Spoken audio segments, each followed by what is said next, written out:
Bismillahirrahmanirrahim.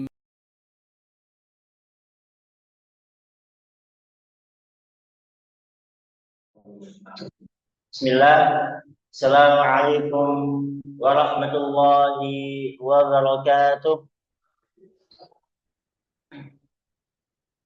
Bismillahi wassalatu wassalamu ala rasulillah wa ala alihi wa ashabihi wa man tabi'ahum bi ihsanin ila yaumiddin wa ba'd. Allahumma inna nas'aluka ilman nafi'an wa rizqan tayyiban wa amalan mutaqabbalan. Allahumma inna na'udzu bika min ilmin la yanfa' wa min qalbin la yakhsha' wa min nafsin la tashba' wa min da'watin la yustajabu lah. Allahumma zidna ilman warzuqna fahman. Yang terhormat Ustaz Rizky Remano SPDI Hafizahullah selaku pemateri utama dalam kegiatan daurah ini, serta seluruh para peserta daurah tahsin Al-Quran yang insya Allah dirahmati dan dimuliakan Allah Subhanahu wa Ta'ala. Pertama-tama, marilah kita panjatkan puji dan syukur kehadirat Allah Subhanahu wa Ta'ala yang telah memberikan kita nikmat Islam dan iman serta nikmat kesehatan dan kesempatan, sehingga kita pada pagi hari ini dapat berkumpul di salah satu rumah Allah untuk mengikuti kegiatan daurah tahsin Al-Quran yang semoga Allah berikan kelancaran dan keberkahan. Karena Al-Quran adalah pedoman hidup kita sebagai umat Islam.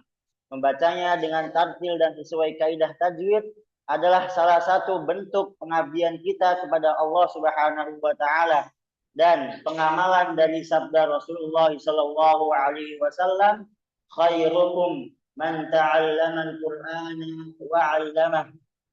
Sebaik-baik kalian adalah yang mengajarkan ilmu Al-Quran dan mengajarkannya. Hadis riwayat Bukhari. Oleh karena itu, kegiatan daurah tahsin Al-Quran ini merupakan salah satu upaya untuk memperbaiki dan memperindah bacaan Al-Quran kita sesuai dengan tuntunan yang benar.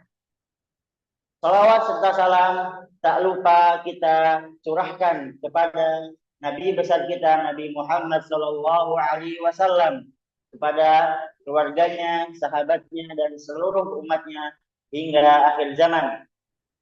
Hadirin yang dirahmati Allah Subhanahu wa Ta'ala, pada kesempatan yang penuh berkah ini, izinkan saya selaku pembawa acara untuk memandu jalannya acara daurah tahsin Al-Quran dengan tema Itsmamul Harakat dan huruf mufakhamah, yang insya Allah akan memberikan kita ilmu dan pemahaman lebih dalam mengenai ilmu tahsin Al-Quran serta cara membaca Al-Quran yang baik dan benar dengan kaidah tajwid dan makharijul huruf yang benar. Untuk kelancaran acara, izinkan saya menyampaikan beberapa hal teknis terkait kegiatan ini. Yang pertama, kegiatan akan dibagi dalam beberapa sesi materi dan tanya jawab. Kedua, kami berharap partisipasi aktif dari seluruh peserta dan mohon seluruh peserta mengikuti dengan baik setiap sesi, baik yang berupa penyampaian materi maupun praktik bacaan Al-Quran. Ketiga, peserta dapat mengajukan pertanyaan di sesi tanya jawab yang telah disediakan. Keempat, harap menjaga suasana yang tenang dan kondusif agar kita semua dapat fokus menyimak materi yang disampaikan oleh pemateri. Dan yang terakhir adalah untuk peserta daurah, silahkan tukarkan kupon yang dibagikan oleh panitia untuk mendapatkan makan siang. Adapun susunan acara dalam daurah hari ini adalah yang pertama, pembukaan. Mari kita buka dengan bacaan Bismillahirrahmanirrahim. Dan kedua, daurah sesi pertama pada dimulai dari jam 8.00 sampai dengan 9.40 WIB. Ketiga, istirahat di jam 9.40 sampai dengan 10.00.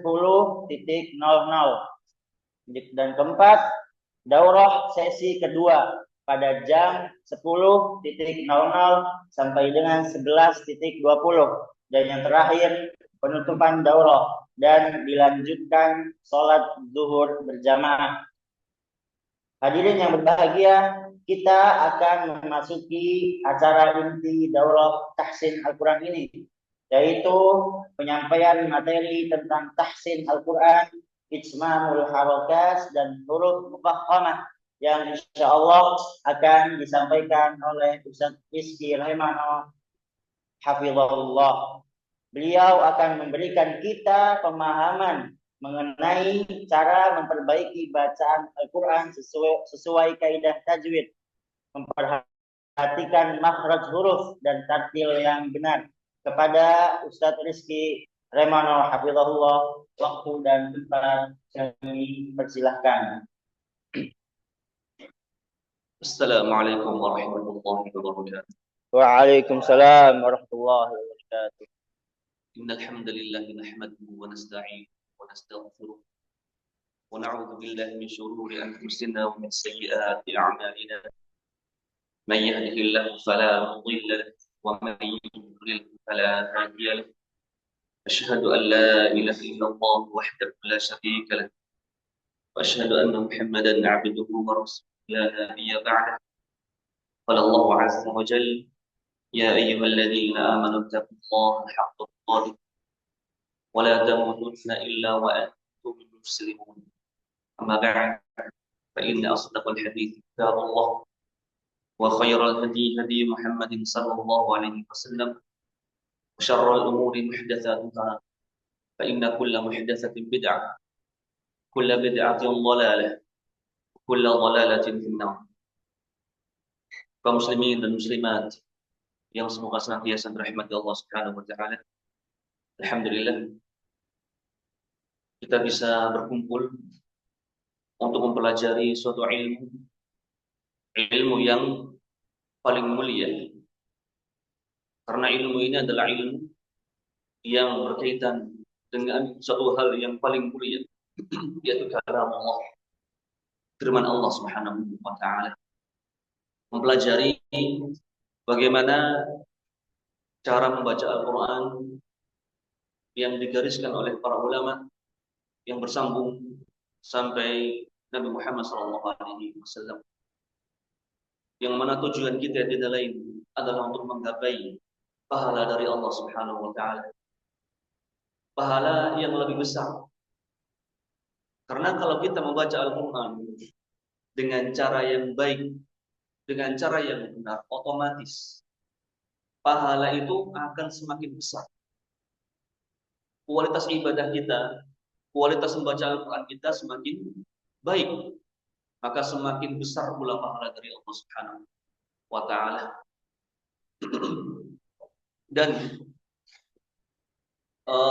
mengikuti sunnah Nabi SAW itu tidak hanya terbatas pada sholat, ya, atau ibadah yang lain, tapi meninggalkan tata cara membaca Al-Quran dengan baik dan benar.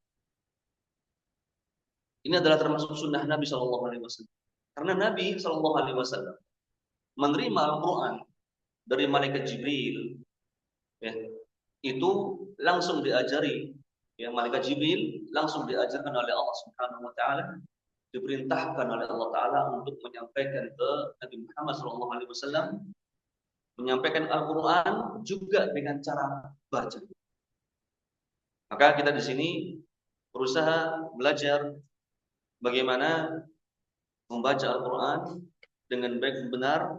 Namun yang kita bahas di sini hanya bab al-huruful mufakhamah dan juga satu bab yang sangat jarang dibahas di pertemuan-pertemuan tajwid, yaitu itmamul harakat, menyempurnakan harakat. Ini banyak sekali diabaikan. oleh kaum muslimin. Baik, kaum muslimin dan muslimat rahimani wa rahimakumullah. Untuk bab yang pertama kita dahulukan dulu al-huruful mufakhamah. Ya, huruf-huruf al-mufakhamah. Ini materinya lumayan panjang dan waktunya 1 jam berapa? 1 jam setengah. Saya kira itu waktu yang sangat singkat. Dengan materi sebanyak ini, ya, maka saya berusaha untuk menjadikan materi ini menjadi materi yang sudah terperinci. Saya hanya sifatnya ingin menambahkan ya, ta'liq, catatan-catatan, dan ingin menjelaskan saja apa yang ada di tulisan tersebut. Ya, jadi yang di tulisan ini sudah jelas, sudah gamblang. Namun saya perjelas dengan sedikit pembahasan. Baik, kita baca al-huruful mufakhamah. Huruf-huruf yang ditebalkan. Al-huruf ini jamak dari harfun. Huruf-huruf. Al-mufakhamah artinya yang ditebalkan. Jadi yang selain kita bahas di sini, cara membaca huruf ditipiskan. Yang kita bahas di sini adalah cara menebalkan huruf. Sifat aridah, as-sifatul aridah. Sifat aridah adalah sifat-sifat yang selalu melekat pada satu huruf tertentu. Ia kadang ada, juga kadang tidak ada. Di antara sifat aridah pada huruf hijaiyah adalah sifat tafkhim dan tarqiq. Jadi dalam pembahasan tajwid, sifat itu ada 2.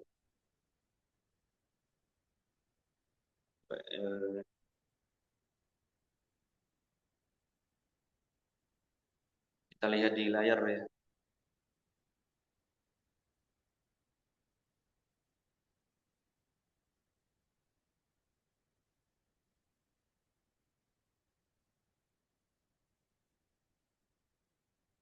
Keluar layarnya?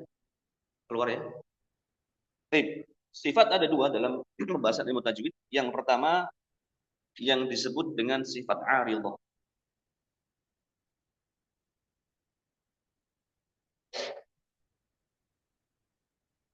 Apa tadi? Sifat aridah, sifat yang tidak melekat pada suatu huruf. Yang kedua adalah sifat lazimah.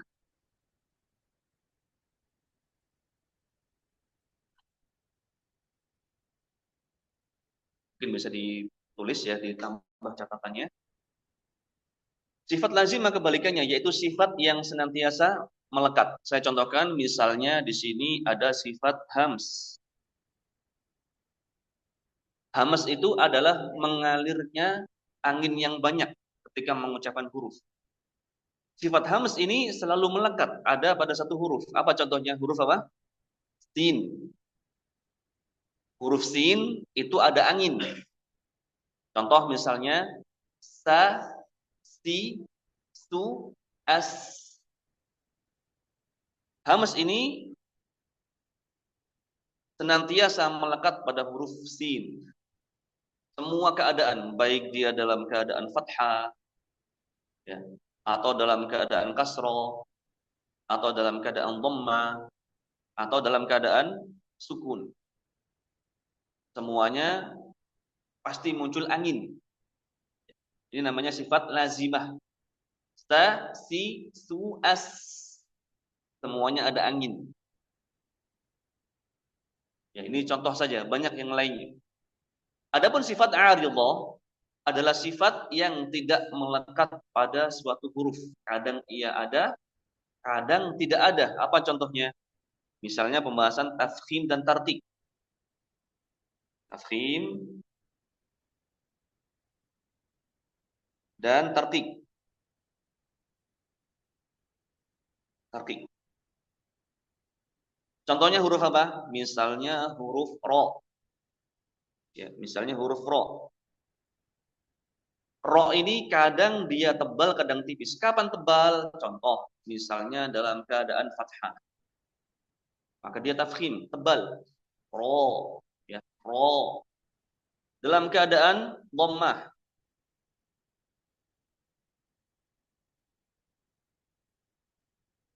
dalam keadaan dhammah, misalnya ru, tebal. Namun kalau dia kasro, maka dia masuk tarqiq, tipis. Ri, ri, bukan roi, ri, bukan, tapi ri, ro, ru, ri. Contoh lain, misalnya tafkhim, ro yang sukun, sebelumnya fathah, bacanya tebal, l, ya, bukan r, tapi l, l, l. Ro yang sukun sebelumnya kasro, tipis, ir, bukan ior, ior, bukan, tapi ir, ir. Nah, ini contoh saja. Nah, maksud dari aridah di sini sifat yang tidak melekat pada suatu huruf, ya. Kadang dia dibaca tafkhim kalau dalam keadaan demikian, maka tarkik hilang. Namun terkadang dia dibaca tarkik kalau keadaannya demikian, maka sifat ini sifat aridah, sifat yang tidak melekat pada satu huruf. Bisa dipahami? Baik. Kita baca lagi.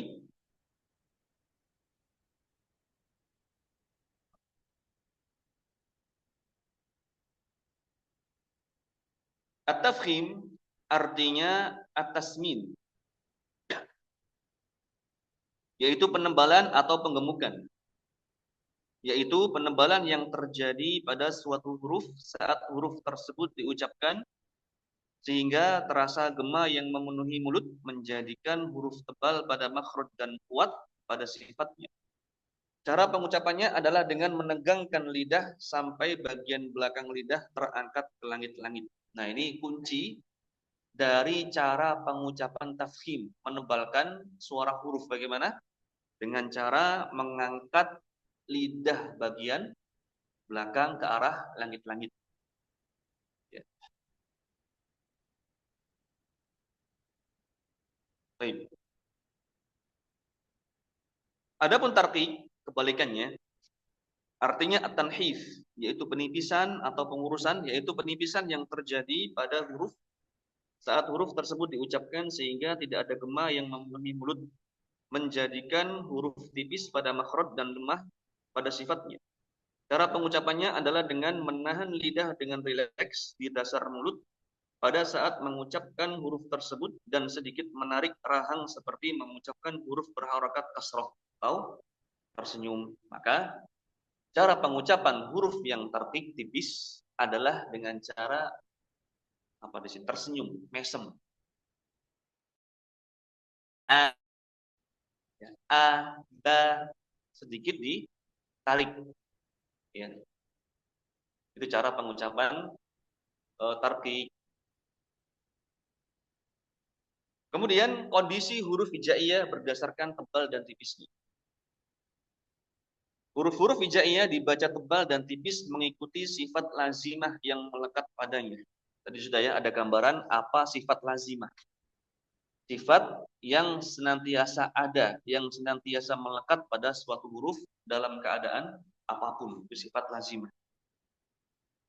Huruf-huruf isti'la selalu dibaca dengan tebal, sedangkan huruf-huruf istifal walaupun secara umum dibaca dengan tartik. Namun ada sebagian huruf yang bisa dibaca tafkhim. Ini kita harus jelaskan dulu apa itu isti'la, apa itu istifal. Gampangnya ya, isti'la itu adalah naiknya suara. Isti'la itu naiknya suara. Adapun istifal itu tidak naiknya suara.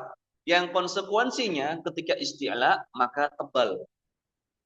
Ya, isti'la itu adalah naiknya suara atau naiknya pangkal lidah. Adapun konsekuensinya adalah suara tafkhim, suara yang tebal. Adapun istifal kebalikannya. Istifal itu pangkal lidahnya turun, tidak naik, ya, turun begini, sehingga mengeluarkan suara yang tipis, begitu. Namun ada sebagian huruf yang tarqiq itu dibaca dengan tebal, dibaca dengan tafkhim, yaitu alif, lam, dan ro. Kita baca. Al-huruf lati tufakhamu da'iman. Huruf yang selalu tafkhim. Nah, ini disebutkan ya. Pada huruf isti'la yang 7 yaitu khussa, dhatin, til, kha, sad, dad, ghain, ta, qaf, dan dha. Ini huruf-huruf isti'la. Ada berapa itu? Ada 7. Ya, huruf isti'la ada 7.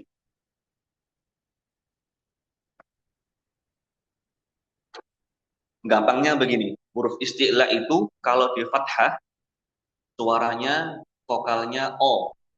Contoh misalnya kho, ko, bo, lo, o, o, lo. Kalau berharokat fathah, vokalnya apa? O. Kecuali ro. Kecuali ro. Karena ro nanti, kenapa dia tidak masuk isti'la? Karena dia kadang tebal, kadang tipis. Ya, tidak dimasukkan ke isti'la. Kalau 7 huruf ini, semuanya dalam keadaan apapun dia tebal. Ya. Ingat ya, patokannya huruf isti'la apa? Kalau fathah, vokalnya O. Nah, itu gampangnya, itu gampang-gampangan lah. Ya. Kemudian, seluruhnya ditafkhimkan dalam segala keadaan, baik itu pada saat dhamma, kasro, atau sukun. Namun kekuatan tafkhimnya berbeda-beda dan terbagi pada beberapa tingkatan. Jadi meskipun mereka ini 7 huruf ini tebal, ya, isti'la, namun tingkatan ketebalannya berbeda.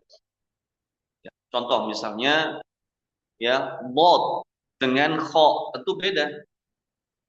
Bod lebih tebal, bo lebih berat, bo.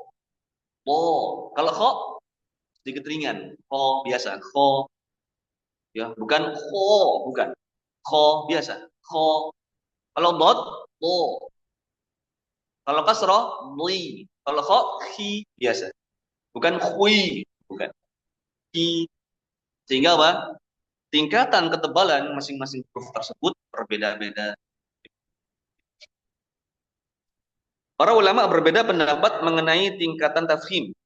Tidaknya terdapat 2 mazhab besar dalam persoalan ini. Berarti mazhab itu enggak cuma fikih. Ya. Khilaf itu juga ada di dalam masalah tajwid. Tidak hanya masalah fikih saja. Mazhab yang pertama adalah mazhabnya Ibnu Tohan Al-Andalusi. Ia membagi huruf isti'la pada 3 tingkatan. Yang pertama, huruf isti'la yang berharokat fathah. Ini yang pertama berarti sisi, ya, keadaan huruf isti'la yang paling tebal, yaitu dalam keadaan fathah. Misalnya wa qatala, qalu. Ya, ini paling tebal. Yang kedua, derajatnya lebih turun lagi. Ya, ketebalannya, yaitu huruf isti'la yang berharokat dhammah. Contohnya khuliqat, utila, lebih turun derajatnya. Derajat yang ketiga, huruf isti'la yang berharokat kasroh. Ghilazun shidad, al-qital. Adapun sukun, ya, adapun saat sukun, huruf isti'la mengikuti harokat huruf sebelumnya. Jadi kalau seandainya sukun, ya, tingkatan yang keempat misalnya, sukun yang sebelumnya fathah. Tingkatan yang kelima, sukun yang sebelumnya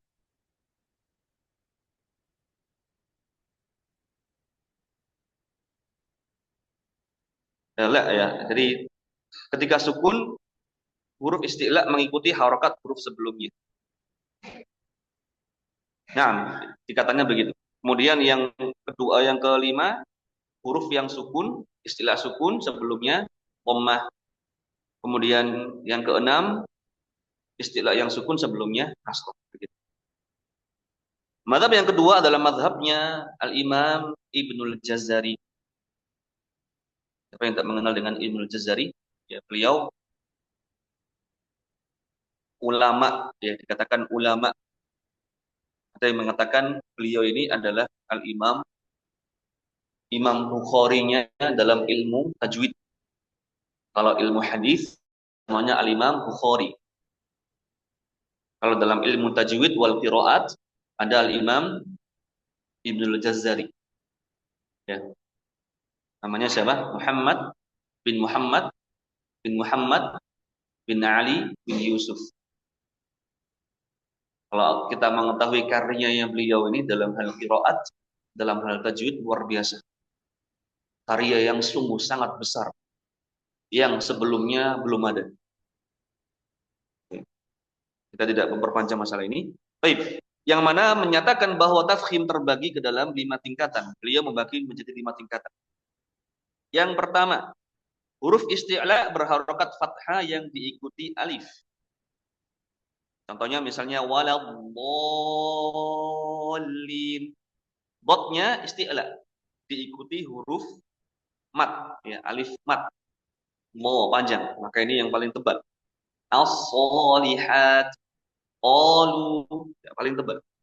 Yang kedua, huruf isti'la berharokat fathah dan tidak diikuti oleh alif. Jadi huruf isti'la tapi tidak ada alif matnya. Contoh, walila, wa qatala, qatamallahu, akhrasa. Ini tingkatan yang kedua. Yang ketiga, huruf isti'la yang berharokat dhammah. Misalnya, illa ghurura khuliqat ya'idhukum bih.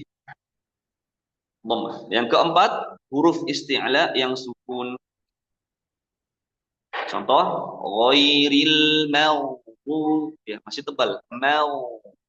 Ghairil maghdubi. Lanuh tebal khoknya. Lanukhrijannak zi fal tebal fal zi falin fallah begitu. Yang kelima, huruf isti'la yang berharokat kasroh.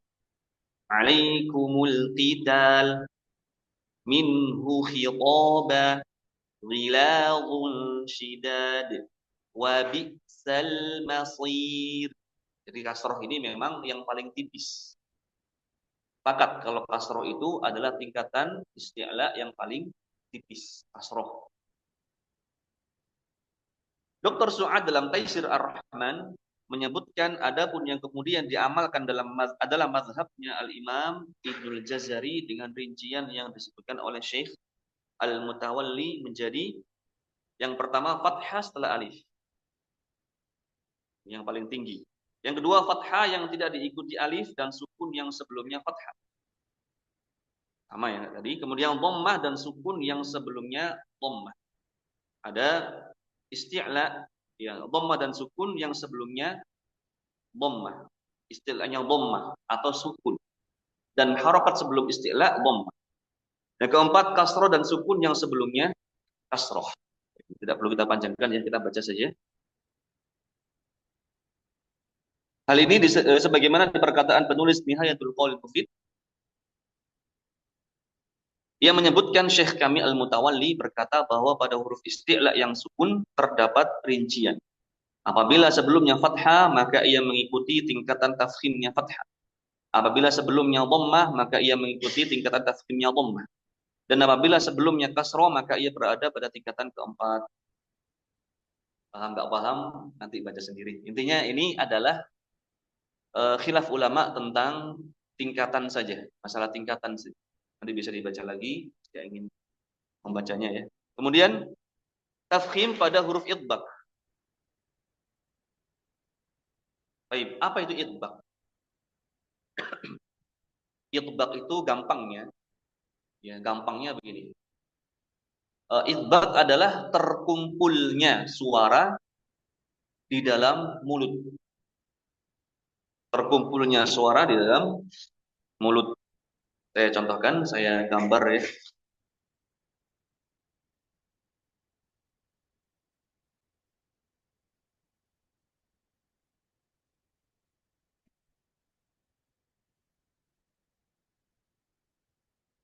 Ya ini gambaran saya ya. Semoga bisa di. Ini lidah ini.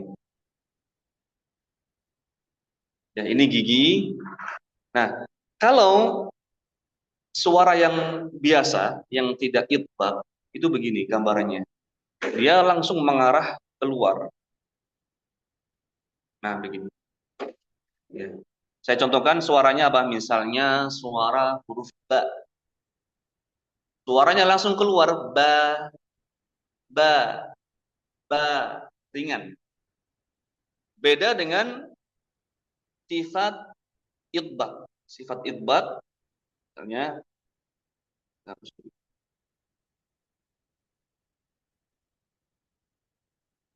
kalau itbaq dia mengarahnya ke atas. Di suara yang keluar ditabrakkan ke atas. Ya, setelah dia keluar ke sini, kemudian ditabrakkan ke atas dengan cara ya menaikkan punggung lidah ke langit-langit. Menaikkan punggung lidah ke arah langit-langit sehingga suaranya ngumpul di dalam tidak keluar.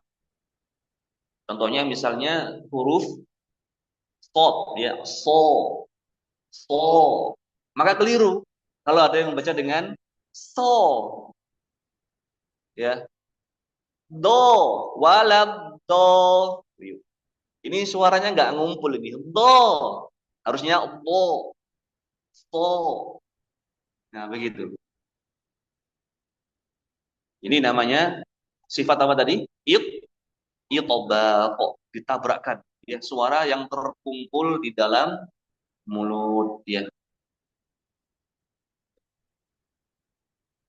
Apa misalnya mengucapkan huruf dho minal qaumi dzalimin, keliru. Minal qaumi dho, bukan dho tapi dho.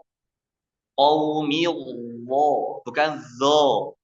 Nah, itu bedanya. Itbaq terkumpul suaranya di dalam mulut ya. Baik.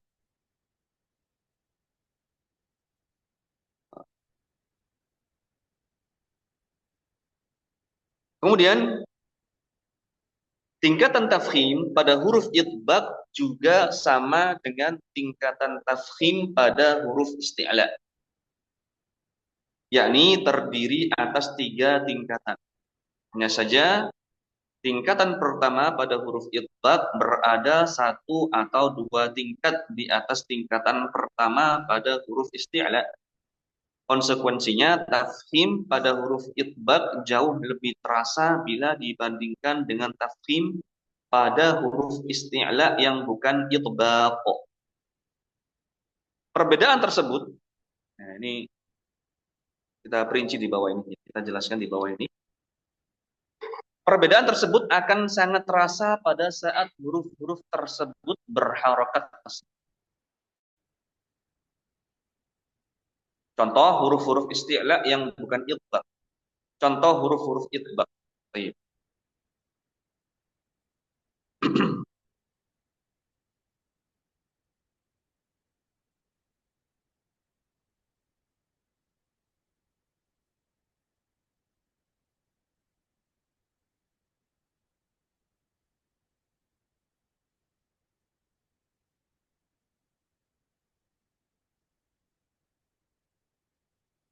Jadi begini ya, saya jelaskan dulu.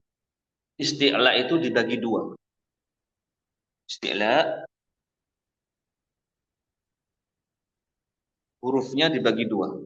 Dipecah ya, saya pecah biar gampang. Qad, dot, to, lo. Yang satunya lagi qaf, ghain, ta. Yang 4 huruf ini, sod, dot, to, lo, dia punya sifat yang namanya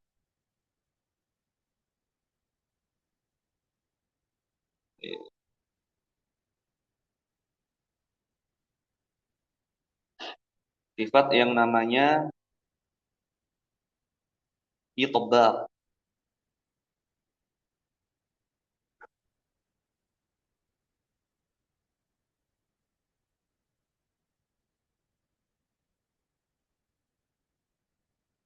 Yang ini satunya punya namanya infitah.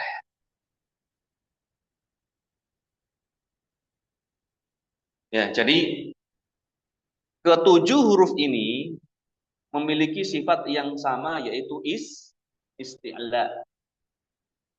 Namun pecahan sifat yang lain berbeda.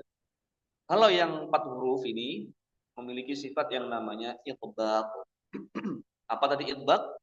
Terkumpulnya suara di dalam mulut.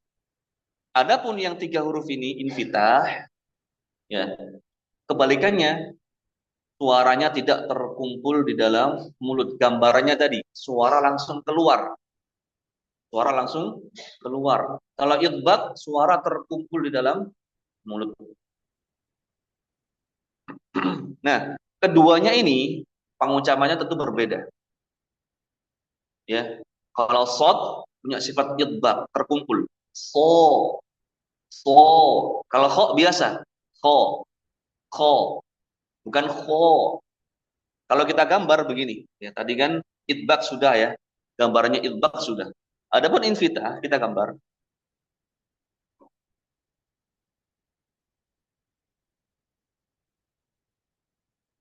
Kalau invita,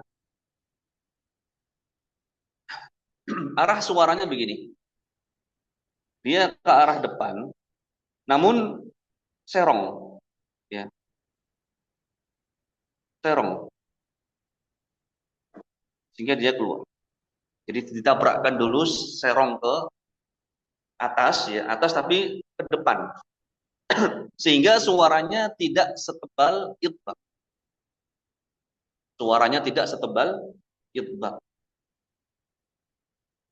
Dipahami? Jadi ini, ya saya negari, isti'la yang ini tidak lebih tebal daripada istilah yang itbaq. Gitu ya. Ini lebih besar. Berarti ini lebih besar. Kalau ini lebih kecil, yang satunya ini. Ya. Sehingga dicontohkan di sini, yang paling terasa kalau dalam keadaan kasroh. Coba kita lihat contohnya. Contoh-contoh huruf-huruf istilah yang bukan itbaq, berarti ya infitah. Ya. Misalnya inna ilallahi raghibun. Kita perhatikan huruf ghain. Suaranya bagaimana? Raghib. Biasa. Raghibun. Kutiba alaikumul biasa. Tital. Bedakan dengan yang itbaq bawahnya. Walahum azabun azim. Azim. Bukan azim. Azim. Bukan. Itu tidak itbaq. Yang benar diitbaqkan, dikumpulkan suaranya. Ali. Li. Inna rabbahu kana bihi basira. Basri. Jadi kalau yang infitah ketika kasro dia lebih rendah tingkatan tebalnya. Li beda. Ya, ti dengan li. Nah, begitu. Ya, jadi tafkhim pada huruf itbaq itu lebih tebal daripada tafkhim pada huruf yang isti'la tapi infitah. Oh iya.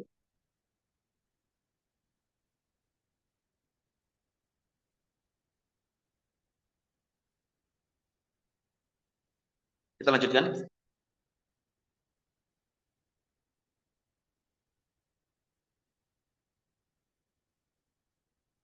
pada huruf-huruf isti'la yang bukan itbaq, saat berharokat kasroh maka huruf-huruf tersebut berada pada tingkatan terlemah.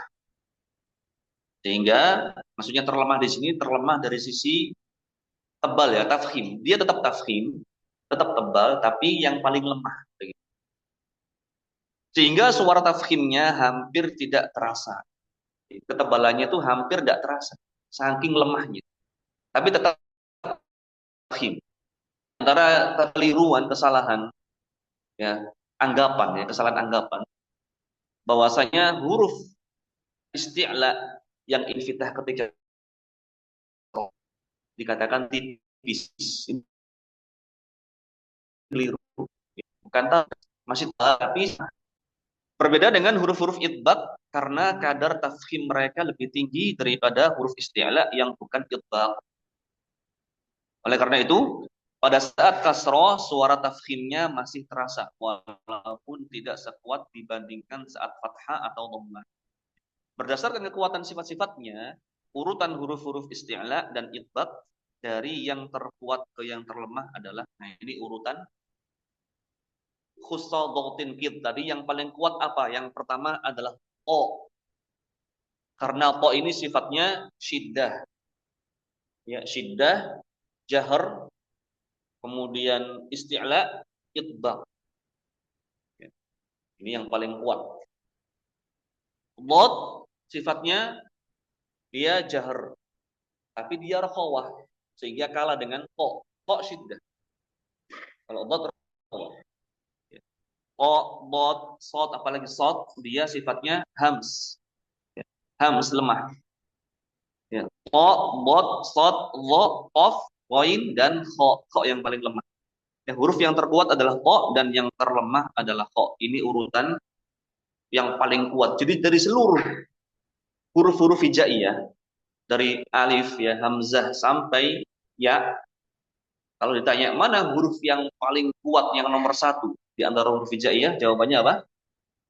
O nomor satu. Huruf O paling kuat itu, merajai. Yang paling kuat O. Terkumpul padanya sifat semua yang kuat padanya.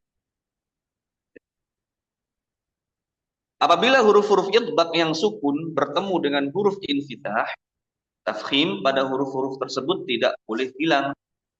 Al-Imam Ibnu Jazari mengatakan wa bayyinil idbaq min ahattu ma' fasawta wal khulfu binakhluqukum waqa'a. Perjelas tafkhim yaitu perjelas ketebalan huruf idbaq pada kalimat ahad tu. Hati-hati di sini dalam Al-Qur'an ketika membaca lafaz ahad,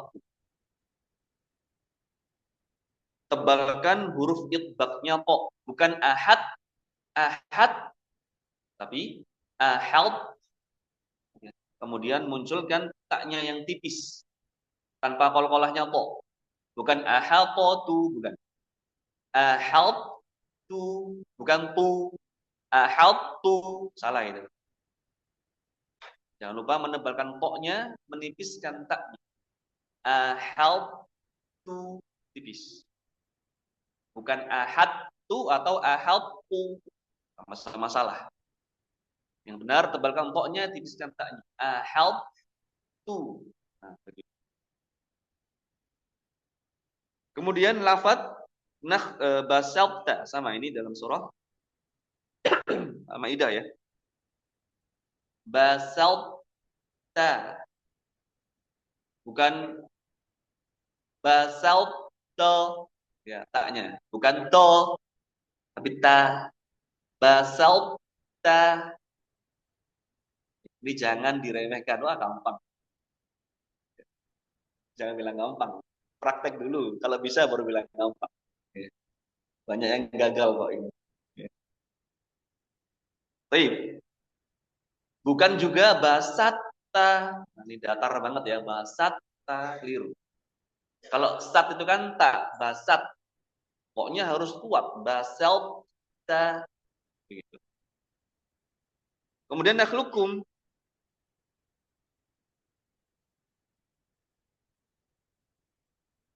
Kalau nakhlukum ini, nah, dijelaskan terjadi perbedaan pendapat. Ya. Memang kalau kita lihat lafadz nakhlukum ada perbedaan pendapat. Ini di pertengahan surat Al-Mursalat ya. Bagaimana cara membacanya nakhlukum? Apakah dihidupkan qafnya tanpa qalqalah ataukah langsung diidghamkan ke kaf? Nakhluk ya, lukku ya, lukum atau lukum langsung ke kaf. Lukum atau lukum, mana yang benar? Kalau saya nasihatkan, jangan sekali-kali membaca dengan menghidupkan qaf. Karena jalur syatibiyah tidak menggunakan itu. Ya, jalur syatibiyah menggunakan idgham dengan kaf. Lukku ya, lukku bukan lukku. Meskipun ada yang menggunakan ini di sebagian jalur thayyibah. Itu pun masih pro kontra di situ. Adanya menggunakan jalur yang lain. Torik yang lain, yaitu toriknya Ibnu Mihran. Intinya jangan sekali-kali membaca dengan lukku ya.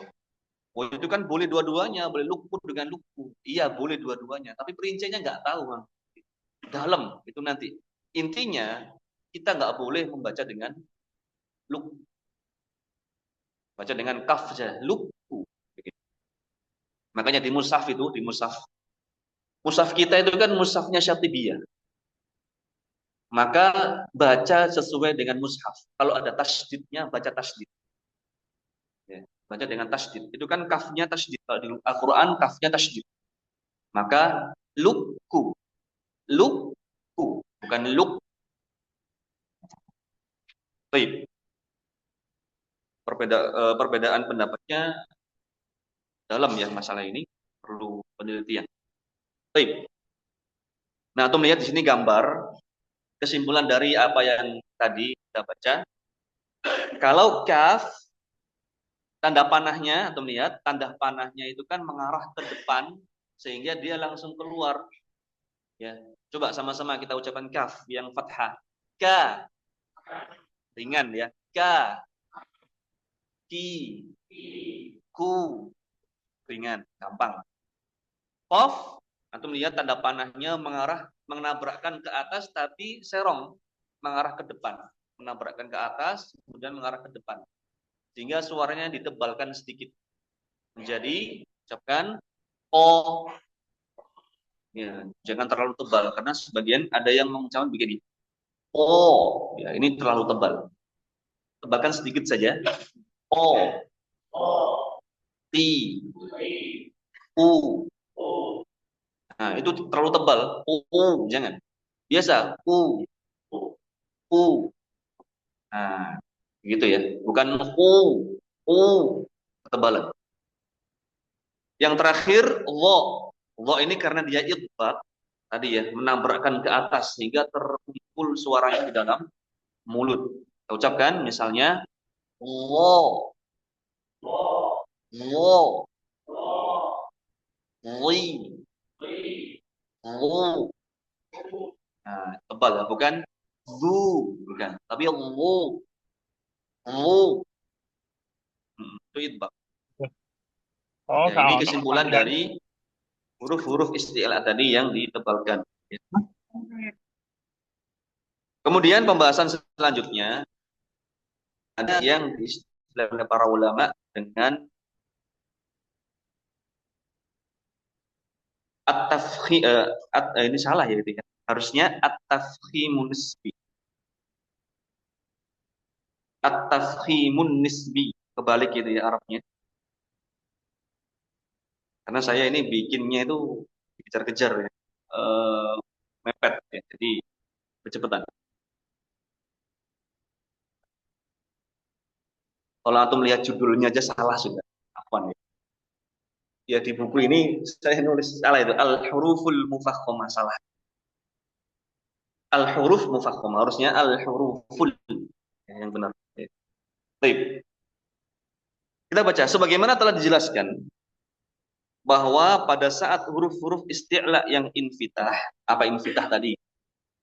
Apa infitah? Lawan dari itbaq. Suaranya langsung keluar, lepas, los, ringan. Bahwa saat huruf-huruf isti'la yang infitah, bukan itbaq, berharokat kasroh. Huruf-huruf tersebut berada pada keadaan tafkhim yang sangat lemah, ya kan? Huruf-huruf istilah yang infitah ketika kasroh itu dalam keadaan tebal yang paling lemah. Bahkan dalam pengucapannya sangat menyerupai huruf-huruf tarqiq. Perhatikan di sini.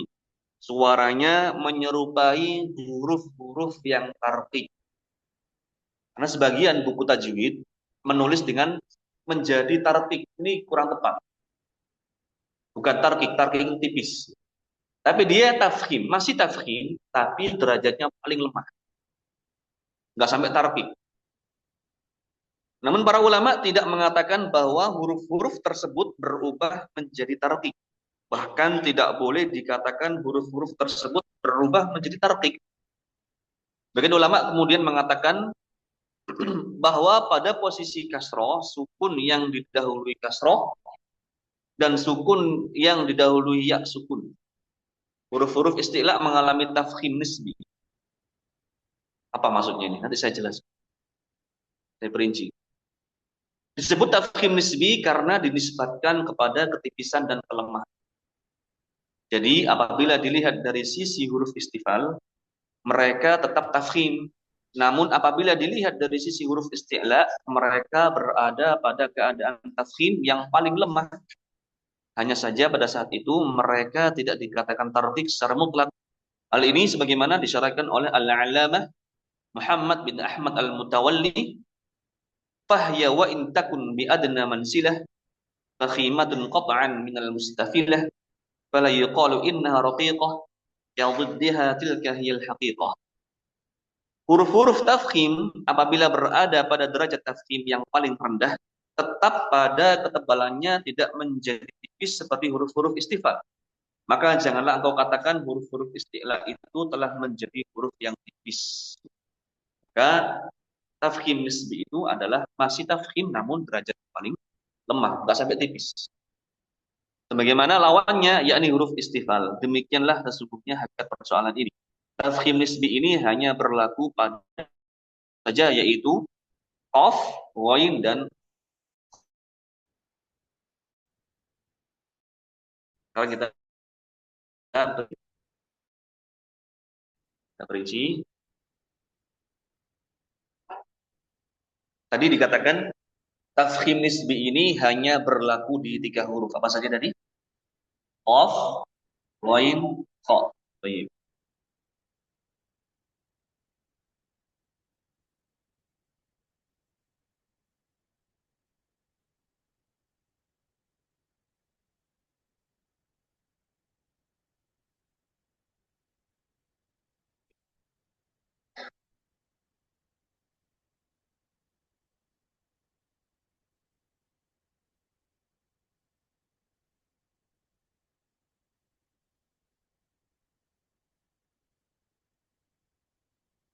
Yang pertama,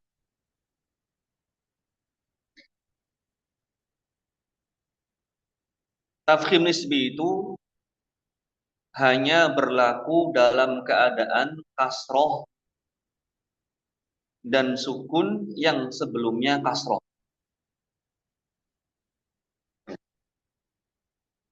Jadi tafkhim nisbi ini hanya berlaku dalam keadaan kasroh, ya kasroh, dan dalam keadaan sukun yang sebelumnya kasroh. Gimana?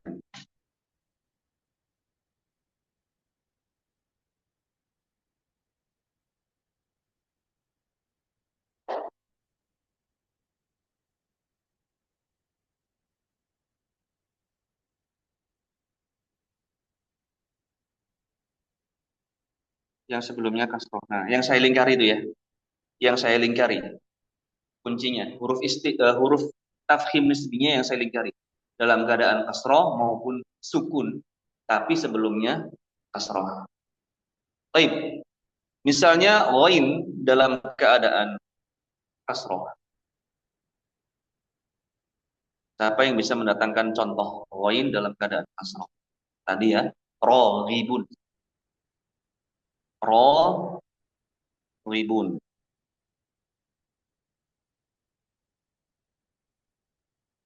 Kita pakai contoh yang lebih pendek. Misalnya contoh yang lebih pendek, ghilzah.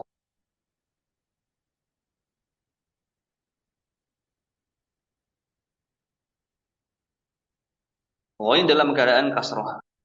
Ghi ya. Ghilzah.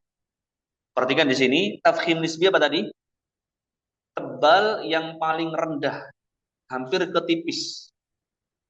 Sehingga membacanya menjadi ri, ri, bukan ri, ri, bukan, tapi ri, rilwah, ya, ri. Misalnya kok apa yang kasroh? Misalnya sakhiru, ya,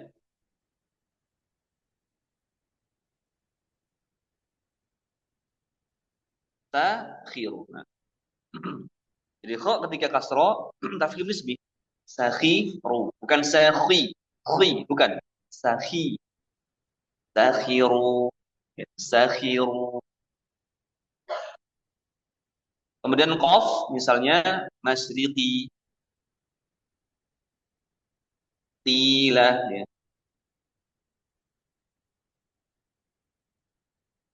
Qoi bukan qoila, mustaqim bukan mustaqim tapi mustaqi, tilah biasa tilah. Baik. Kemudian ghain dalam keadaan sukun yang sebelumnya kasroh. Misalnya Rabbana la tuzigh qulubana. La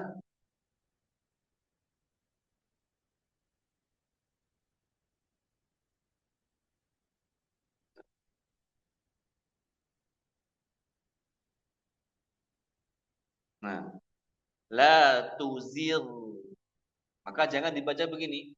Yang mentang-mentang dia isti'la, oh tebal itu. La tuzigh. Keliru. Apalagi setelahnya qaf ya. Ini rawan sekali. Setelahnya kan tebal. Bukan begini. Rabbana la tuzigh qulu. Bukan. Tapi la tuzigh zir. Berbeda kalau ghain sebelumnya fathah. Contoh apa tadi? Ghairil mau. Kan gitu kan? Ghairil mau. Bukan mal. Tapi mau. Tebalkan. Ghairil maghdubi. Tapi kalau ghain sukun ini sebelumnya kasroh, beda bacaan. La tuzir, bukan tuzir. Sudah pahami ya? Dilihat sebelumnya apa dulu. Gak mutlak, langsung sama, enggak. Beda. Kemudian kho yang sukun sebelumnya kasroh. Misalnya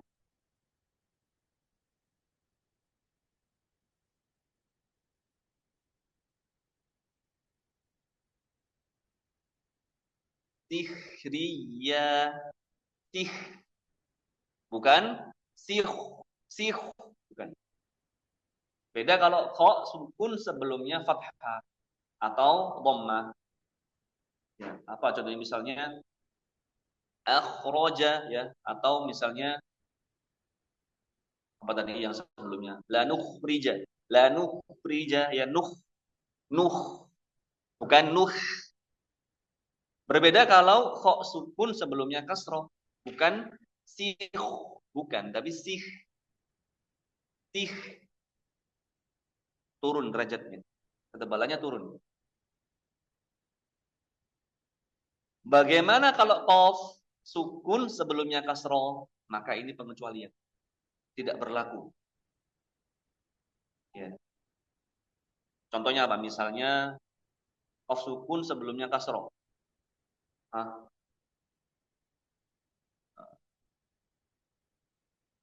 Iqtarabatis sa'atu wa syaqqal qamar. Iqtaraba.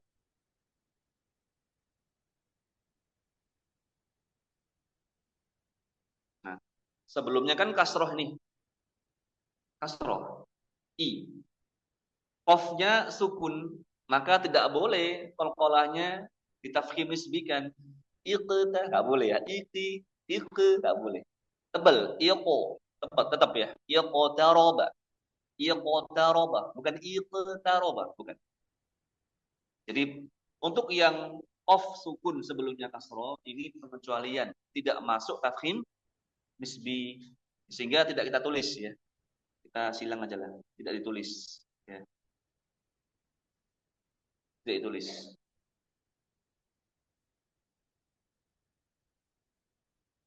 Baik, ini tafkhim nisbi. Ada juga pengecualian yang terjadi pada kho, khusus kho.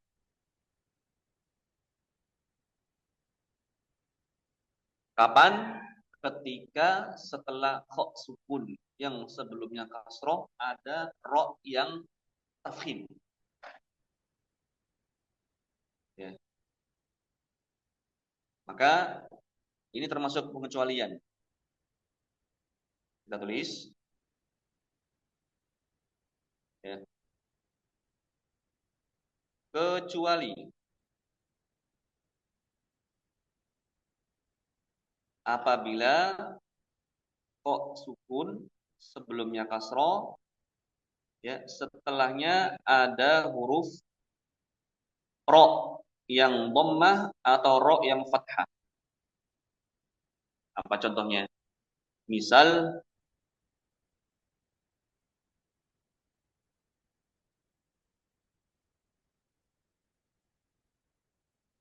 waqalati khruji. Perhatikan di sini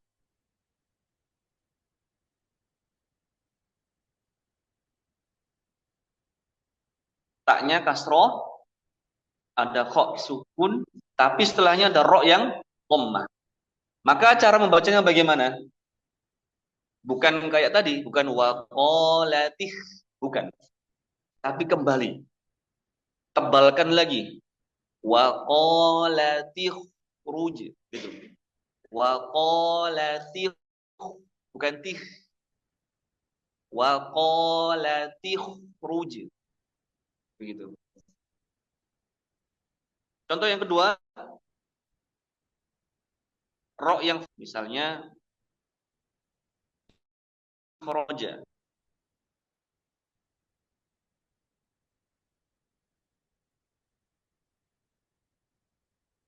Ikhraja. Nah, bagaimana cara membacanya? Bukan ditafkhim nisbikan. Kan setelah kho sukun ada ro yang fathah. Maka pengecualian. Cara baca yang salah ikhraja. Harusnya ikhraja. Beda dengan yang tadi yang ro-nya kasroh. Ya, sihriyah. Sih. Jadi khusus dua ini. Kalau ada kho sukun setelahnya ro dhamma atau ro fathah, maka dia kembali ke asal lagi. Bukan tafkhim nisbi. Bingung apa bingung ini? Diulangi lagi. Dari mana? Dari awal. Yang ikhraja, baik. Ada pengecualian kapan, ya kita ulangi dikit. Kho yang sukun sebelumnya kasroh pada asalnya dibaca tafkhim nisbi. Kecuali setelah kho tadi ada ro yang fathah atau dhammah. Itu aja, pengecualian cuma dua doang. Ya, saya kasih contoh, 1, 2. Nah, ini contohnya. Ini pengecualiannya begini. Antum lihat ini, ro-nya ini kan dhammah. Ro ini kan fathah. Nah, berarti meskipun kho sukun sebelumnya kasroh, tapi karena setelahnya ada ro yang fathah atau dhammah, kembali ke asal lagi. Ya. Kalau kita lihat tadi contoh sikhriya, ini ro-nya kan kasroh ya. Maka dibaca sih begitu kho-nya. Sikhriya. Sih, ya, sihriya. Beda dengan ini. Waqalatih. Nah, lebih tebal. Bukan waqalatih sama dengan sihriya, bukan. Tapi lebih tebal. Waqalatih ruj. Ikhraja. Ikhraja. Begitu. Jadi masuk pengecualian. Paham? Yang paham angkat tangan.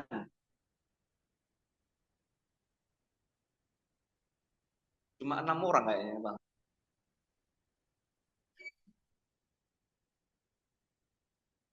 Angel ya, angel. Susah, Bang. Gampang kan? Gampang. Cuma saya husnudzonnya tawadhu'an, takut riya.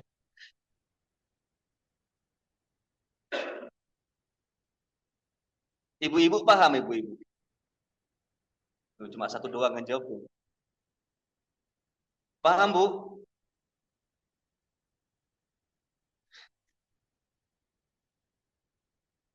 Baik. Eh, nanti lihat rekaman lah kalau ada rekamannya. Ada nggak rekaman? Ini perlu dicatat ya, ditulis lagi, diulang-ulang lagi. Kemudian coba contoh-contoh ini antum dengarkan di murotal-murotal. Tapi murotal yang jelas seperti murotalnya, maksudnya jelas itu rekamannya jelas ya. Kemudian beliau dikenal dengan pengajar tajwid misalnya. Misalnya rekamannya Dr. Aiman Rusdi Suwaid misalnya ya. Dengarkan itu perbedaan tafkhim nisbi dengan yang bukan gitu. Biar lebih kuat ya, biar maklumat kita lebih kuat kalau dengan praktek. Coba kita bacalah ya, kita baca tafkhim nisbi dari atas ya, ghilzah. Sama-sama. Ya. Berapa, Pak? Tafkhim nisbi ya, kita baca ya. Ghilzah takhiru qila la tuzigh qulubana.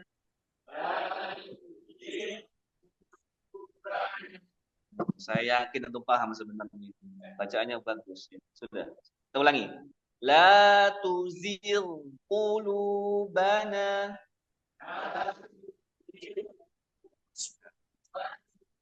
Mantap, mantap. Sihriya. Ya. Coba sekarang pengecualiannya. Sihriya. Pengecualian ro ya. Kalau bacanya sama ketika pengecualian berarti ketepaan tadi. Coba. Wa qalatih ruj. Ketepaan berarti. Coba lagi. Ini tebal, tebal. Bukan wa qalatih. Qalatih. Ya, siapa ninggalnya? Qalatih. Bukan tih. Bibirnya, ini penting ya. Bibirnya ketika tadi kan sudah dijelaskan. Kalau dia tebal, kalau tipis dia agak tersenyum, kan? Kan gitu kan? Tapi kalau tebal, jangan senyum lagi. Tapi kebalikan posisinya, tapi jangan sampai monyong. Di antara kesalahan mengucapkan tafkhim dengan monyong. Contoh, nah ini keliru nih. Akhirnya apa? Condongnya ke dhammah. Harusnya kembalikan bukan ya, atau mesem bukan bukan. Coba kita baca lagi, tebalkan ya, jangan tafkhim nisbi, pengecualian. Wa qalatih ruj. Ikhraja. Lumayan lah. Nah, baik. Kita lanjut.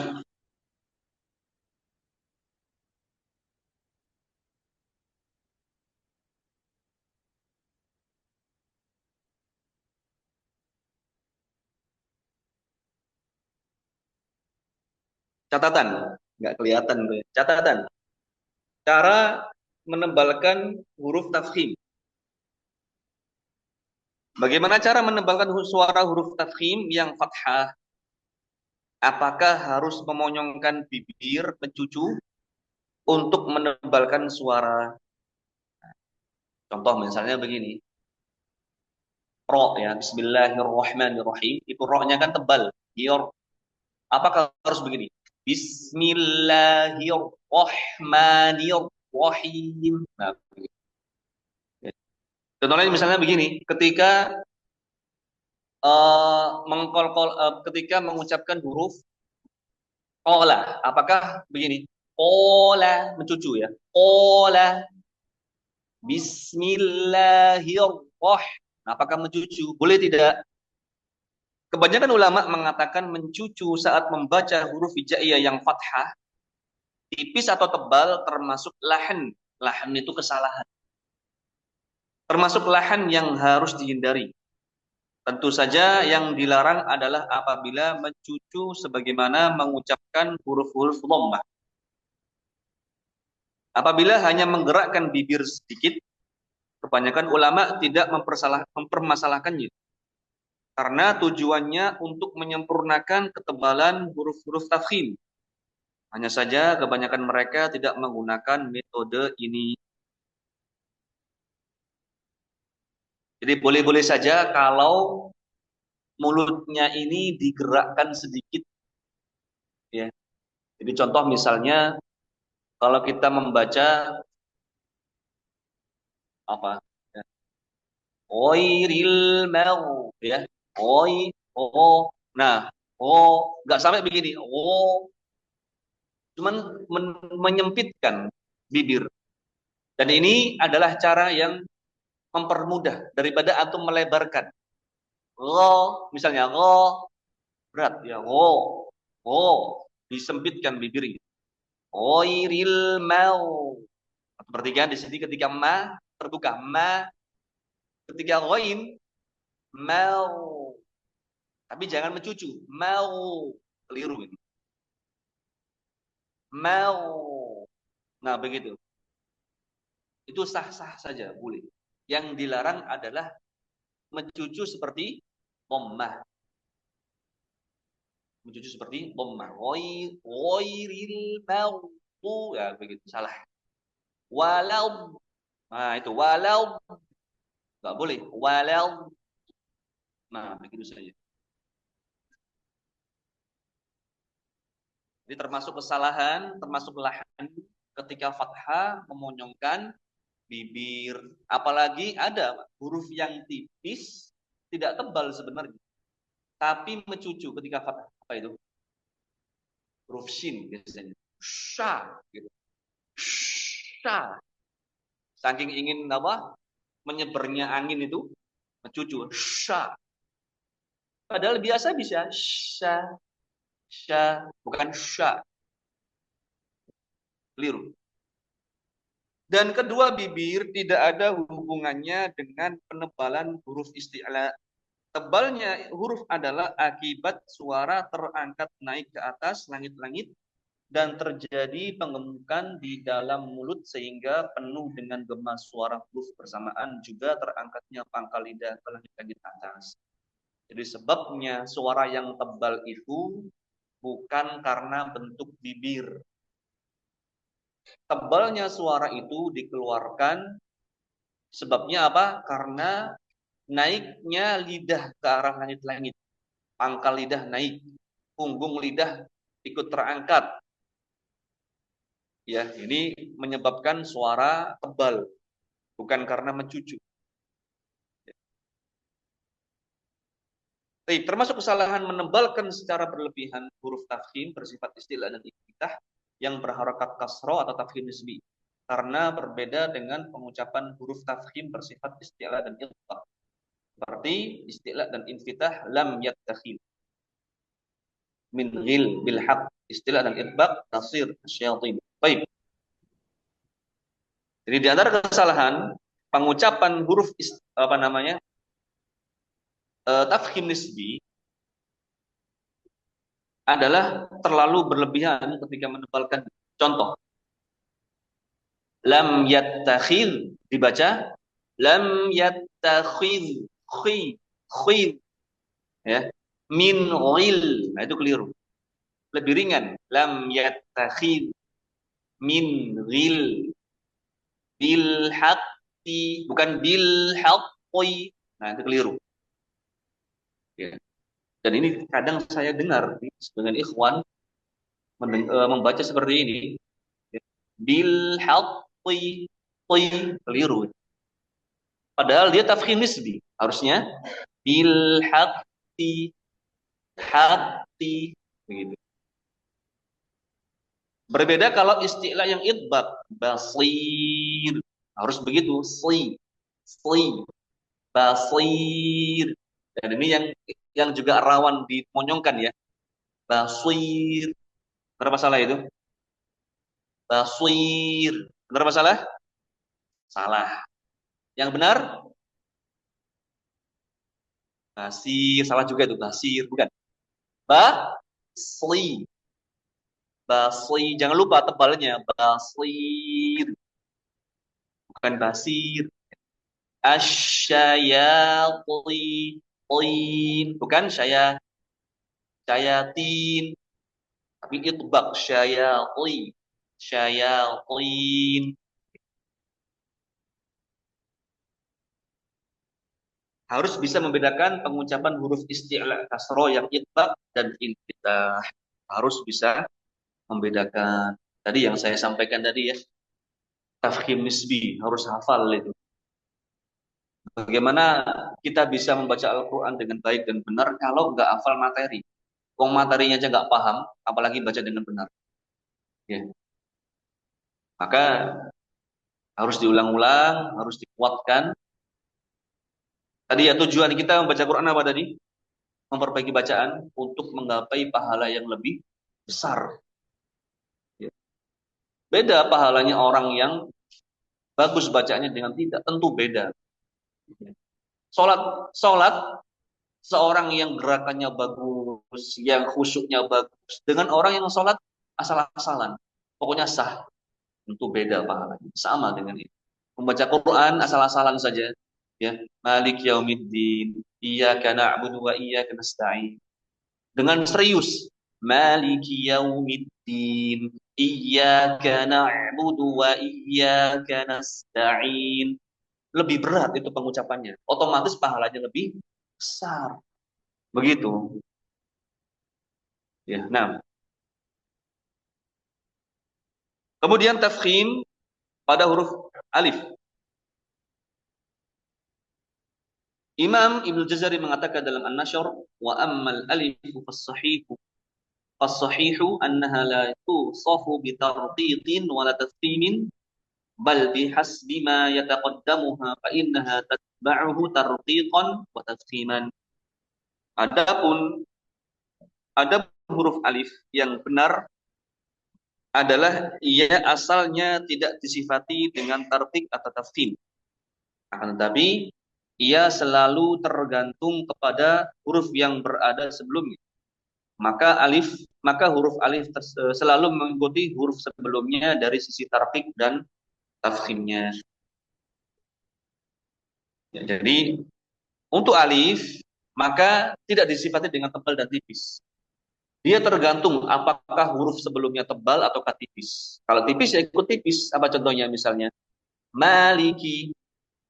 Ma-nya kan, mimnya kan tipis. Ma.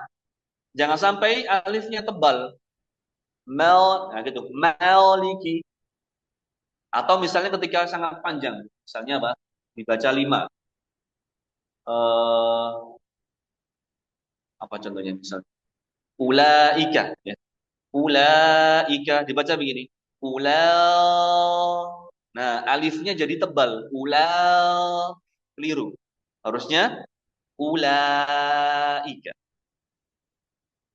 Kalau tebal, ikut tebal alifnya. Misalnya apa? Soim. Soim. Soiman. Atau misalnya Apa misalnya walau bukan bo. Nah, belok-belok bukan. Ikut tebal.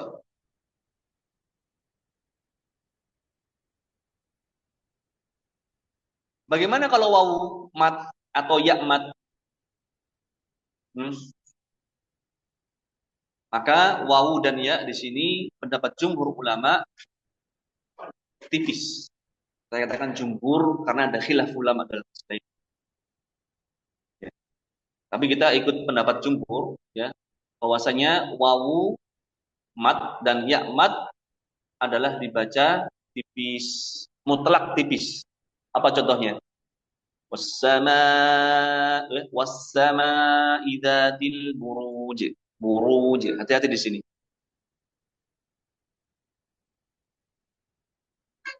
Kita bagikan layar. Baik. Kemudian di layar ya, al-buruj.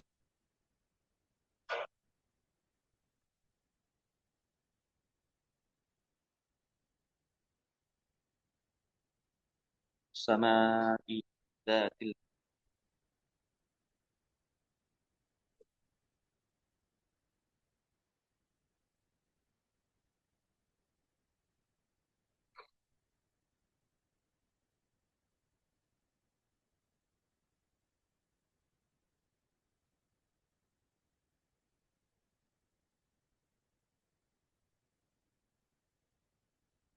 Atau melihat di sini ada wawu sukun, ada ro sukun, ada ro dhammah. Ro dhammah tebal, ru. Maka wawu sukun jangan sampai ditebalkan, tapi tipiskan. Al-buru, bukan buru. Tahu bedanya nggak? Yang tipis begini, buru. Yang tebal, buru. Nah, jadi setelah ro yang tebal, langsung tipis. Ru. Bukan ru. Kalau kita ikut pendapat jumhur ulama, begitu caranya. Wassama'i dzatil buruj. Bukan begini. Dzatil buruj. Apa bedanya? Coba saya baca ini benar apa salah? Dzatil buruj, ya dzatil buruj. Benar apa salah? Salah? Dzatil buruj. Benar apa salah? Pancet ya. Dzatil buruj. Buruj, ruj. Oh iya. Nah, benar. Ru dengan ru, ru. Ya, sampai sedetail itu ya. Hati-hati. Kalau kita mengatakan, oh pendapat jumhur, wow itu tipis, konsekuensinya seperti itu. Ya, konsekuensinya seperti itu, harus tipis. Ya. Kecuali mengikuti pendapat ulama yang lain. Ada juga mengatakan yang benar tebal, ruj, benar itu menurut ulama yang lain.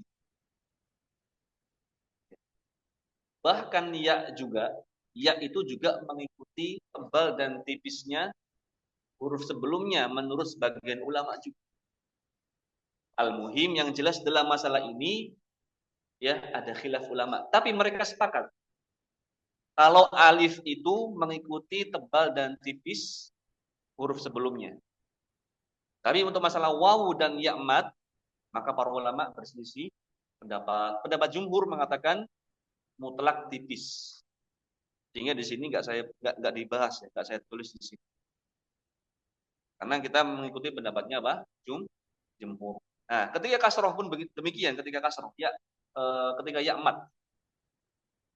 Contoh misalnya basir, ya, tipis tipiskan tuh ya-nya, basir. Jangan ikut tebal basir, ya, basir. Jangan. Tapi basir, tipiskan ya-nya. Karena ya tipis, shad tebal. Ya.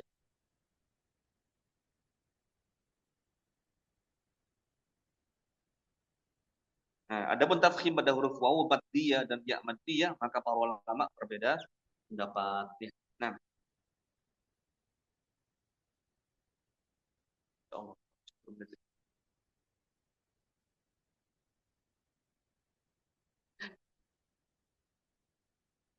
Ini sampai zuhur bisa sebenarnya. Cuman waktunya kita baca aja cepat ya. Nanti antum bisa baca sendiri. Tafkhim pada huruf lam. Intinya kita potong-potong aja.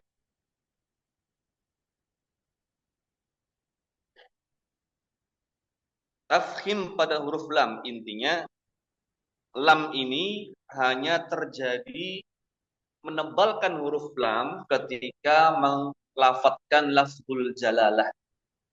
Lafaz apa lafzul jalalah itu? Allah. Allah. Ya, ketika sebelum lafaz Allah ini fathah ataupun dhammah. Kalau kasroh sebelumnya lafzul jalalah kasroh maka dibaca tipis. Misalnya bila tipis. Jangan billah. Kadang ada yang salah baca itu. Billah gitu. Salah. Yang benar bila. Kalau sebelumnya fathah tebal. Tafkhim Allah. Atau dhammah kitabullah. Nah, begitu. Baik, catatan. Ini sedikit faidah, ya. Catatan. Imam Warsh membaca lam dengan cara taghlidh. Siapa Warsh itu? Warsh itu ya salah satu perawi riwayat Al-Quran juga. Kalau Al-Quran kita, yang kita baca sehari-hari itu, Al-Qurannya siapa? Riwayat siapa? Imam Hafiz namanya. Riwayat Imam Hafiz. Ada Al-Quran bacaan yang lain yang diriwayatkan oleh Imam Warsh. Ya, Imam Warsh. Kalau jenengan pernah mendengarkan bacaan Al-Quran, ya, Sabbihisma rabbikal a'la alladzi khalaqa fasawwa. Ya, bukan fasawwa, tapi fasawwa. Alladzi qaddara fahada. Ya, itu namanya Imam Warsh, riwayat Imam Warsh. Ya, beda riwayat saja. Ya. Nah, menurut riwayat dari beliau, membaca lam dengan cara taghlidh. Taghlidh itu tebal. Jadi istilah khusus yang ada di riwayat Imam Warsh itu taghlidh. Jika lam fathah yang didahului 3 huruf, yaitu shad, o, dan dha. Ya, misalnya ada lafaz as-shalah, Imam Warsh itu membaca dengan begini. Alladzina yuqimuna as-salata, salata, bukan sholat, tapi shalah, tebalkan, taghlidh namanya. Lam, ya. Tafkhim pada lam, tebal. As-salata, at-talaq misalnya, at-talaq, ya, begitu. Azlamu, misalnya waman azlamu mimman ya, waman azlamu, nah, begitu. Waman azlamu azlama, ya, waman azlamu menjadi azlamu,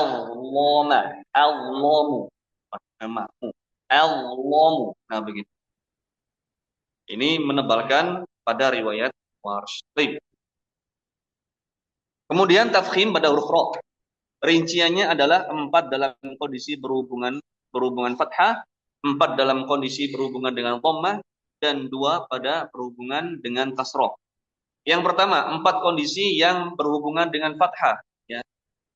Ketika fathah, setiap ra yang fathah pasti tebal, tafkhim. Ya, aro'aita. Aro'aita. Yang kedua ketika sukun dan sebelumnya fathah. Ya, roknya sukun sebelumnya fathah. Wa arsala. Wa arsala. Itu bukan wa arsala. Ar. Ar. Wa arsala. Ditebalkan. Yang ketiga ketika sukun. Sebelumnya sukun dan sebelumnya fathah. Ada rok sukun karena wakof. Sebelumnya sukun, sebelumnya fathah. Coba ya kita baca dulu tadi sama-sama wa arsala ya. Wa arsala, silakan. Hamzahnya tipis ya, bukan wa o. Wa or, bukan o, tapi a. Roknya yang tebal. Wa arsala. Nanti kita di akhir insyaallah latihan seperti ini. Ada contohnya ya.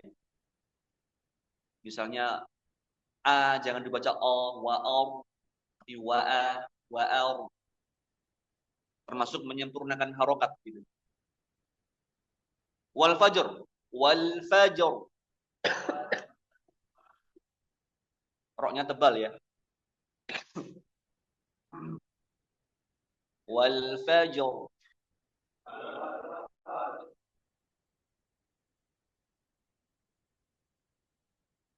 Ulangi, roknya tebal. Wal fajr.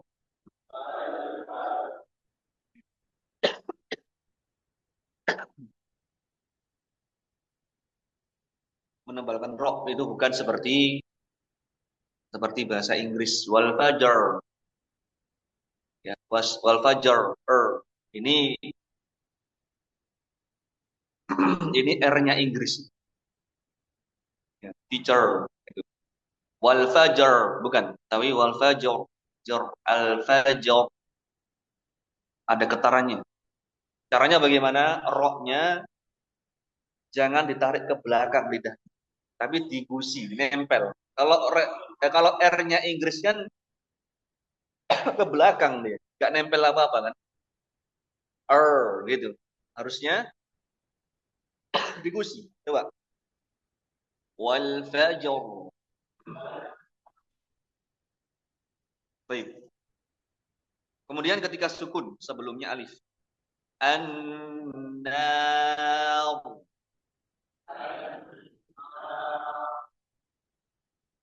Yang tebal roknya, bukan an-na, bukan.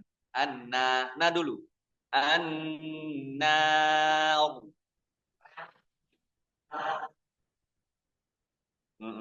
Bagus. Yang kedua, 4 kondisi yang berhubungan dengan dhammah. Tiap yang dhammah pasti tebal ya. Yang pertama, ruziqu, silakan. Ruziqu. Yang kedua ketika sukun dan sebelumnya dhammah. Zurtum. Ingat ya. Zu monyong. Roknya kebalikan. Tu-nya monyong lagi. Zur. Bukan gini. Zurtum. Bukan. Tapi zurtum. Begitu. Coba lagi. Zurtum. Baik. Ketika sukun sebelumnya sukun dan sebelumnya dhammah. Khusr. Khusr. Baik. Yang keempat, ketika sukun sebelumnya waw nur. Baik. Yang ketiga, 2 kondisi yang berhubungan dengan kasroh. Huruf ro sukun yang sebelumnya kasroh dan setelahnya huruf isti'la yang bukan kasroh. Baik. Ya Allah.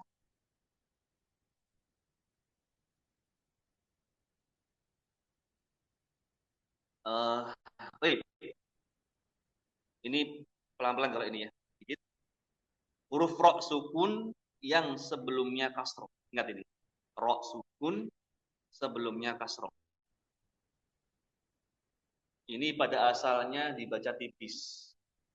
Namun kalau di posisi ini dia tebal. Kenapa? Karena setelahnya huruf isti'la yang bukan kasroh. Ada shad di situ. Maka ro menjadi tebal. Contoh mirsoda. Coba. Asalnya bacaannya mir tipis, mir. Tapi karena setelahnya ada shad yang fathah, maka ro-nya jadi tebal. Mior, mior. Ya. Catatan. Hal ini apabila huruf ro dan huruf isti'la-nya berada pada satu kata yang sama. Kalau satu kata. Apabila terletak pada dua kata berbeda, keberadaannya huruf isti'la tidak dianggap. Jadi kalau ro sukun, ya ro sukun sebelumnya kasroh, setelahnya ada shad tapi berbeda kata, terpisah. Maka kembali ke tipis lagi. Contoh misalnya fals bir tipis. Kenapa? Karena shadnya terpisah. Kata yang lain. Coba kita baca tipis. Fals bir sabra. Coba bir. Bukan bior, ya bukan bior. Bir. Rahang bawahnya tahan ke bawah. Bir. Bir. Fals bir sabra. Nah, begitu. Ingat ya tadi ya kaidahnya. Kalau mirsoda satu kata, maka dia tebal roknya.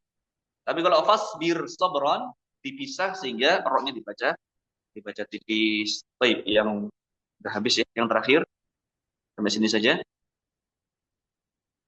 Yang terakhir huruf ro sukun yang didahului hamzah wasol atau kasroh arid. Maka dibaca tebal. Ini ya. Setiap ro sukun kalau sebelumnya dia kasroh kan asalnya tipis. Tapi kalau yang kasroh itu dari hamzah wasol, pokoknya didahului hamzah wasol. Ro sukun sebelumnya ada hamzah wasol, mutlak dibaca tebal. Contoh, irji'i. Coba. Irji'i. Ini tabtum. Nah, begitu ya. Baik, wallahu a'lam.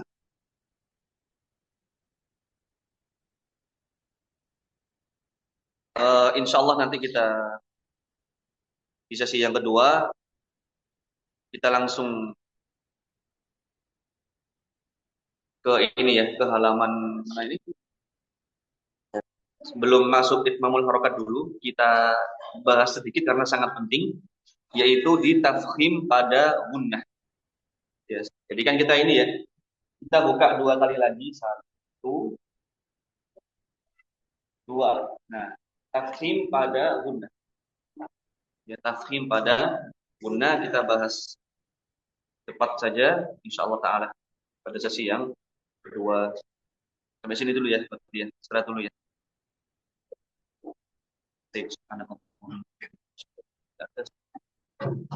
Jazakumullahu khairan katsiran kepada Ustaz Rizky Raimano atas ilmu yang telah disampaikan. Semoga ilmu yang disampaikan di sesi pertama ini bermanfaat untuk kita semua. Dan semoga Allah membalas kebaikan beliau dengan pahala yang berlipat ganda. Amin. Kemudian kita masuk di sesi istirahat. Kita akan memasuki waktu istirahat selama kurang lebih 20 menit. Bagi para peserta silahkan menggunakan waktu ini untuk beristirahat atau menunaikan ibadah sunnah. Kita akan melanjutkan ke sesi kedua setelah istirahat, yaitu di jam 10 sampai dengan jam 11.20. Syukran, barakallahu fikum. Wassalamualaikum warahmatullahi wabarakatuh.